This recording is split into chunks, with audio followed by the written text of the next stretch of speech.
Hey, ici Dame pour le studio Waze Park. Alors, on va continuer avec une basse un peu plus atmosphérique, un peu plus narrative. Je te fais écouter ça direct, je viens de faire le patch.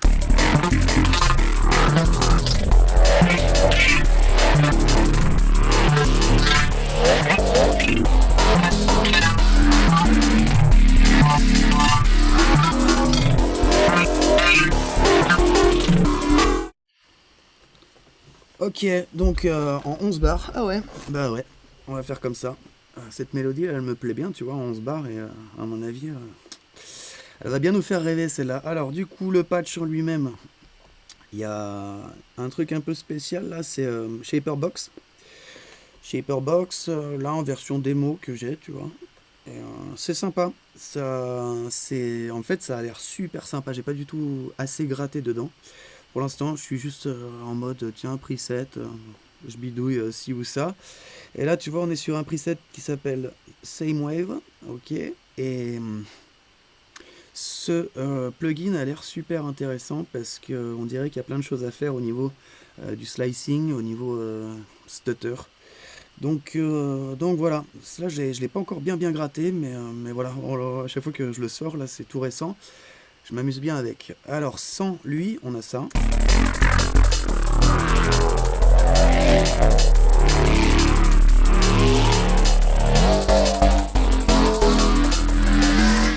Ok, donc on voit que là c'est beaucoup plus classique. Et donc tout est fait dans Serum, là pour changer j'ai mis Serum. Voilà, au niveau du traitement, il n'y a pas grand chose de particulier. Une petite saturation en mode sinusoid fold, ça c'est pas mal, avec un trou là dans le médium, une petite bosse en bas des aigus. On a une réduction de la panoramique ici avec une basse en mono jusqu'à 500 parce que qu'est-ce qui s'est passé, c'est que ce qu'on va voir dans le synthé, si tu veux, là j'ai essayé de faire quelque chose d'un peu plus panoramique, un peu plus bizarre, un peu plus déphasé. Alors,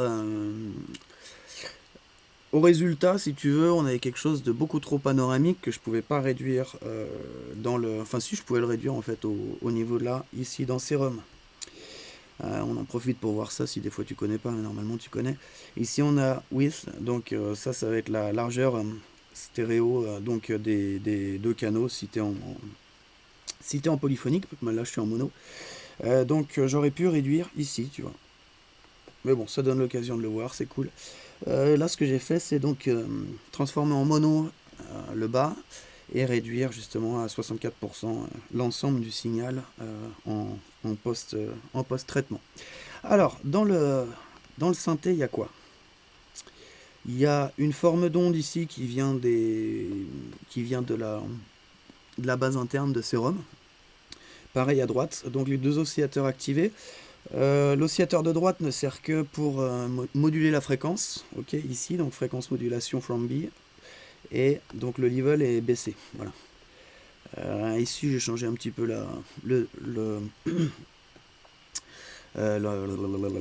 l'endroit sur la table.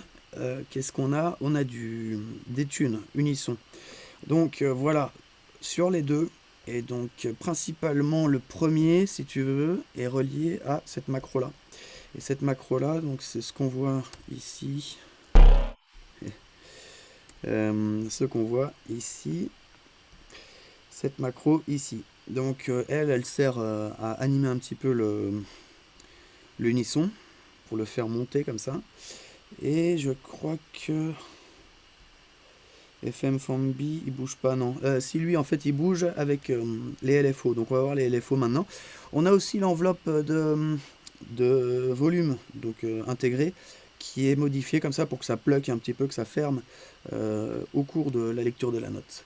On a un sub aussi activé, qui était en direct out au départ, puis je l'ai remis dans le circuit de sortie normale. Qu'est-ce qu'on a d'autre? On a un filtre, voilà. On a un filtre qui joue là, donc en multi, tac, en 12. Un peu de drive. Ici, pareil, LFO sur la fréquence et le cutoff.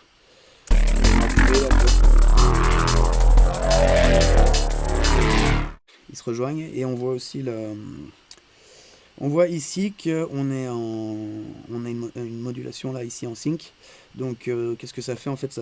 Ça réduit la wavetable, ce qui fait tout simplement qu'on crée des aigus, hein, parce on est plus court. Donc si tu veux, on monte en harmonique tout simplement. Donc ce sync là sert à ça. Alors les LFO, il y a qui sur quoi? Ici on a le LFO 1 sur le détune, voilà, qui nous permet de monter, de faire un mouvement donc de wobble justement aussi. Voilà, parce on superpose un signal sur un autre avec une autre valeur de pitch, c'est du micro pitch, donc ça va nous faire du mouvement comme ça, voilà. Ce LFO 1, on l'a quelque part d'autre peut-être. On l'a nulle part d'autre. Ensuite, c'est le LFO2 qui se retrouve sur le filtre en fréquence et en fréquence aussi. Donc ce filtre-là a la particularité de produire deux pics. Ici, on a monté aussi la résonance. Et c'est tout, pas grand-chose. Après, on passe dans les effets. Donc ici, j'ai rajouté hyperdimension pour produire de la stéréo. Un petit compresseur avec un tout petit peu de gain. J'ai même pas touché l'attaque, le release ni le ratio, je crois. Donc voilà, en sortie, on est comme ça. En rendu, on est avec le shaper box.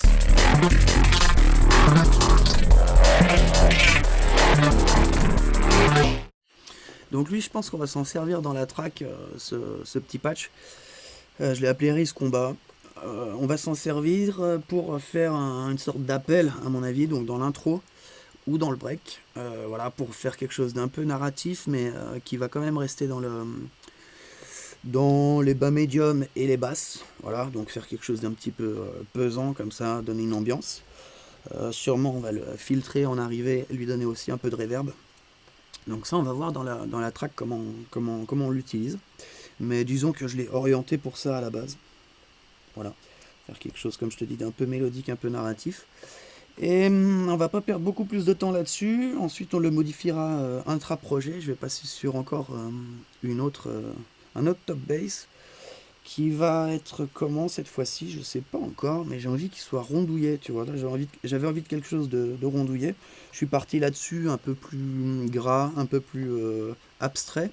Donc je suis pas spécialement content parce que c'était pas ce que je recherchais à la base, mais en fait je suis tombé là-dessus et on va s'en servir quand même. Donc c'est pour ça que je te présente le preset. Comme dans les vidéos précédentes, je te le mets dans la description. Tu as remarqué que dans le lien, en fait, il t'amène sur un dossier que je vais remplir au fur et à mesure. Et il va y avoir de plus en plus de presets là-dedans. Ensuite, je vais y faire des dossiers. Dans ce dossier, un dossier dans un dossier dans un dossier. Pour détailler. C'est-à-dire que là, on est dans cette fameuse playlist de tutos qui nous amène à une track finie. Et ensuite, je vais faire d'autres playlists, d'autres tutos. Donc finalement, les presets vont aller se placer comme ça dans des dossiers nommés. Voilà, tu as remarqué qu'il y avait une petite boucle. Voilà, un petit break à côté, c'était juste pour animer la basse, la mettre en contexte. C'est aussi sympa justement quand tu fais des choses un peu plus mélodiques. Voilà, quand tu fais du sound design, des fois t'as pas du tout besoin de rythmique ou quoi que ce soit, puis des fois tu as une petite mise en contexte qui est bienvenue. Donc c'est pour ça là je m'étais mis ce petit break d'accompagnement. Hop, je te mets la basse sans le break, et puis je te dis ciao pour la suite. On se voit tout à l'heure. Allez, bye bye.